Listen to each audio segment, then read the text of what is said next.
Ya keçməzdən əvvəl kanala abunə olmağı və videonu bəyənməyi unutmayın.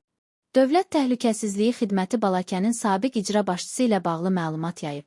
Dövlət Təhlükəsizliyi Xidmətinə istinadən xəbər verilir ki, məlumatda deyilir.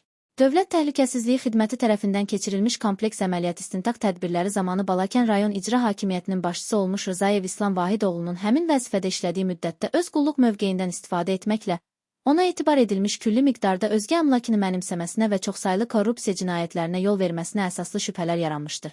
Müəyyən olunmuşdur ki, İslam Rzayev Balakən rayon icra hakimiyyətinin başçısı vəzifəsində fəaliyyət göstərdiyi dövrdə dövlət büdcəsindən işsiz və aztəminatlı şəxslərə, rayon ərazisində təmir, tikinti və abadlıq quruculuq işlərinə ayrılmış maliyyə vəsaitlərini vəzifə səlahiyyətlərindən sui-istifadə edərək mənimsəmiş, belə vəsaitlərin təyinatı üzrə xərclənməsini təşkil etməmiş, eləcə də vəzifəli şəxslərdən və iş adamlarından rüşvət almışdır.